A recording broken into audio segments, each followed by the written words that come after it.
The words hit me like a physical blow. Did you put it in his food? He mustn't taste it. I'd returned to retrieve my wallet, left it on the table like an idiot. The restaurant was nearly empty, just closing staff moving between tables. I was halfway to our booth when I heard her voice, low and urgent, coming from the kitchen doorway. The waiter's response was muffled, but her laugh was unmistakable. Satisfied. Predatory. I stepped back into the shadows and watched my wife through the kitchen window. She was adjusting her dress, smoothing her hair. The waiter was holding something, a small vial. She took it from him and slipped it into her purse. Poison. She was poisoning me.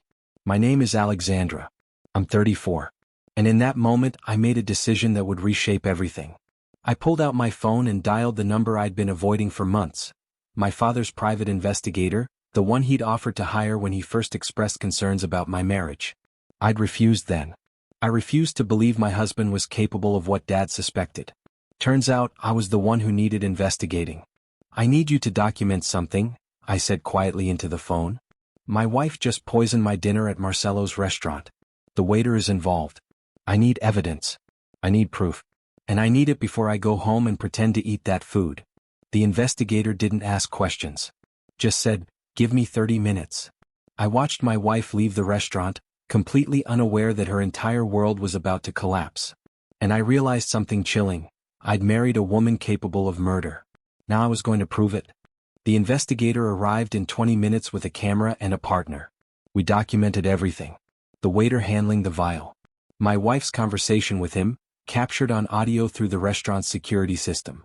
The exchange of money she'd paid him to poison me. The whole transaction methodical and deliberate. How long has this been happening? The investigator asked. I have no idea, I said. My hands were shaking now. Tonight's the first time I've heard about it. But even as I said it, I was calculating. The recent arguments. The way she'd been asking about my life insurance. The new boyfriend she'd been texting. I'd seen his name on her phone once. Marcus. The waiter's name was Marcus. She'd been planning this for weeks. I went home that night and didn't eat the dinner she'd prepared. I told her I'd already eaten at the restaurant, that I wasn't hungry. She watched my face carefully, gauging whether I was lying. I'd become very good at lying by then. You should eat something, she said, pushing the plate toward me. You need your strength. For what? I wanted to ask. For dying? Instead, I smiled and told her I'd eat it later, that I was exhausted from work. She seemed disappointed but didn't push. That night, I slept in the guest room.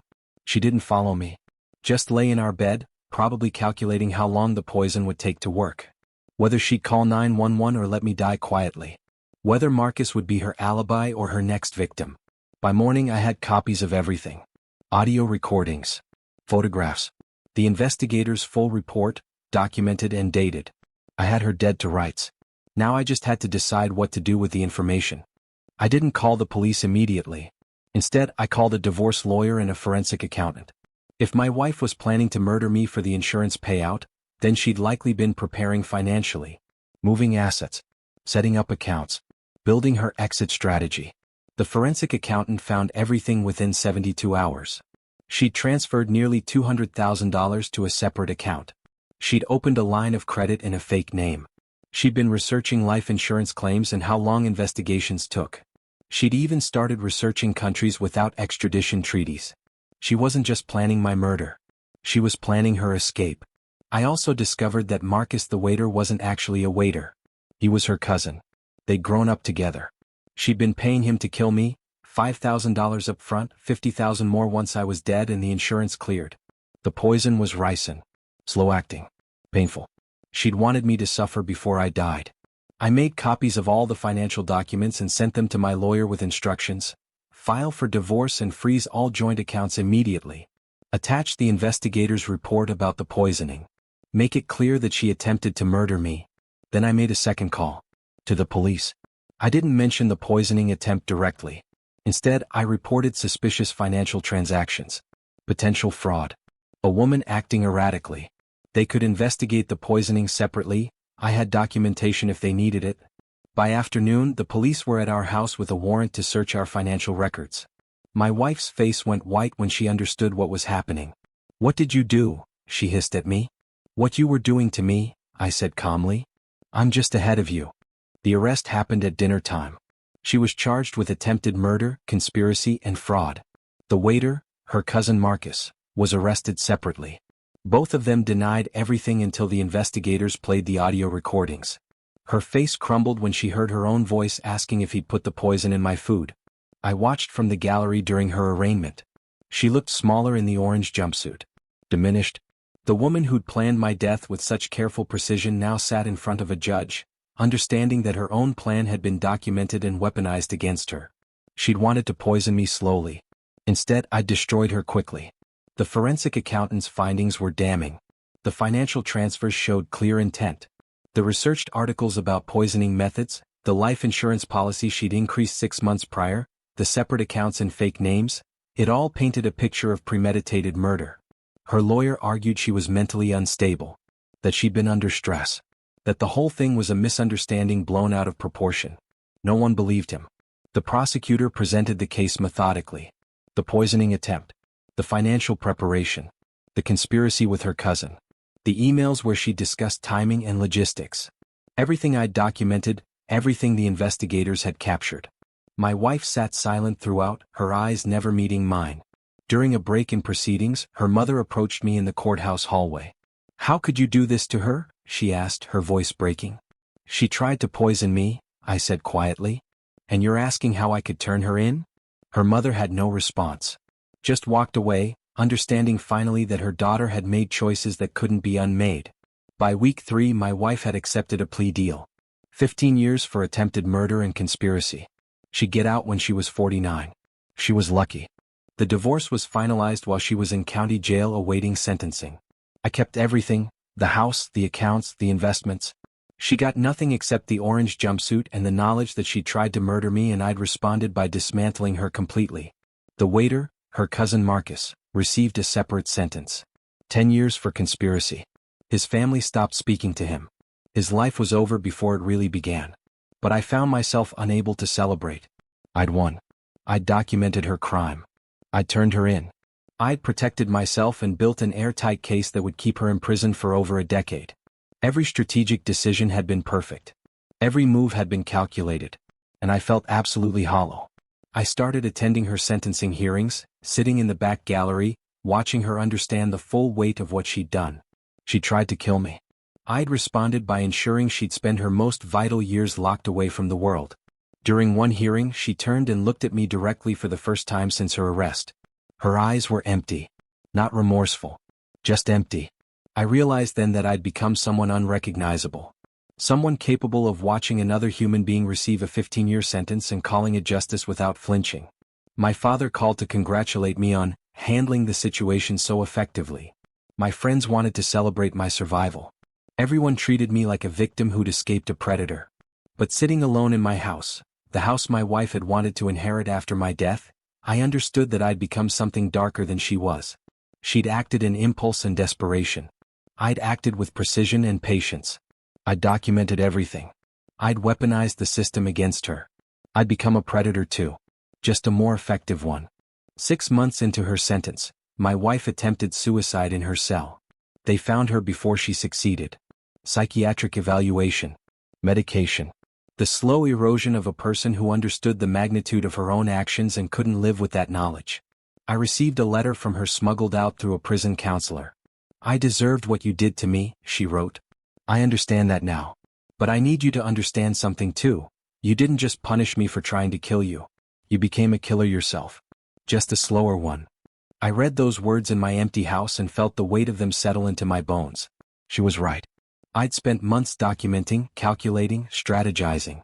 I'd turned her own weapon against her with surgical precision. I'd watched the system dismantle her life piece by piece. And I'd called it survival. But survival requires you to move forward. To rebuild. To become something new. I was just standing in the wreckage, satisfied that I'd destroyed the person who tried to destroy me. I started seeing a therapist. Not for redemption. I wasn't naive enough to believe that was possible. But to understand why I'd chosen systematic destruction over simple escape. Why I'd documented everything instead of just leaving. "You wanted her to know," my therapist said. "You wanted her to understand exactly what she tried to do and exactly what the consequences would be." She was right. I'd made sure my wife would spend every day of her 15-year sentence understanding that she tried to poison me and I'd responded by poisoning her life in return. We were both victims now. Just of different crimes. The ones we'd committed against each other. 2 years into her sentence, my wife stopped attempting suicide and started accepting her reality. She enrolled in prison education programs. She worked in the library. She wrote letters to victims' advocacy groups, discussing how she'd become capable of planning murder. She was rebuilding herself, slowly, from the rubble of her own choices and my systematic destruction of her. I heard about this through the prison counselor who sent me updates I never asked for. I realized then that I'd won the battle but lost the war. My wife was finding meaning in her confinement, purpose in her punishment. She was becoming someone new, someone shaped by accountability and consequences, yes, but also by the slow work of understanding herself. Meanwhile, I was still sitting in my empty house, unable to move forward. I sold the house and moved into an apartment downtown. Sparse. Minimal. A place where I could exist without the weight of my victory pressing down on me. I started volunteering at a legal aid clinic, helping people navigate the justice system. Not out of redemption. Out of a desperate need to understand why I'd been so effective at destroying another human being. One evening, I reviewed a case file for a woman being prosecuted for fraud. The details were mundane: financial manipulation, lying to a spouse, betrayal. Nothing unusual. But reading it, I thought about my wife. About how quickly she'd gone from planning my murder to understanding the horror of what she'd become. About how my systematic documentation and prosecution of her had accelerated that understanding but hadn't changed the fundamental reality. She tried to kill me and I'd responded by ensuring her imprisonment. I was no better than she was. Just better at hiding it behind the law. 5 years after her arrest, my wife was released early on good behavior. She'd served 7 years of her 15-year sentence. The parole board noted her genuine remorse, her education achievements, her consistent mental health management. She was deemed rehabilitated. I received a letter from her the day before her release. "I don't expect forgiveness," she wrote. "I don't deserve it. But I want you to know that I understand now what I was capable of. And I understand what you became because of it. We destroyed each other, Alexandra. You just did it more effectively." I didn't respond. But I attended her parole hearing, sitting in the back, watching her walk out of the courthouse with nothing but a change of clothes and the understanding that her life would never be what it was. She saw me as she left and stopped walking. We stood across from each other in the courthouse hallway, the woman who'd tried to poison me and the woman who'd spent 5 years ensuring her imprisonment. "I'm sorry," she said quietly. "For everything." "I know," I replied. "But sorry doesn't undo what we both became." She nodded and walked away. I never saw her again. But I thought about her often, about how we'd both been casualties in a war neither of us had won. She tried to kill me out of desperation and greed. I'd responded by killing her systematically, using the law as my weapon. Neither of us had survived it intact. I won my case. I'd documented her crime. I'd ensured her imprisonment. But sitting alone in my apartment, I understood that victory had cost me everything. My marriage, my humanity, my ability to move forward. My wife had rebuilt herself in prison. Found meaning in her punishment. Become someone new. I was still waiting to become anything at all.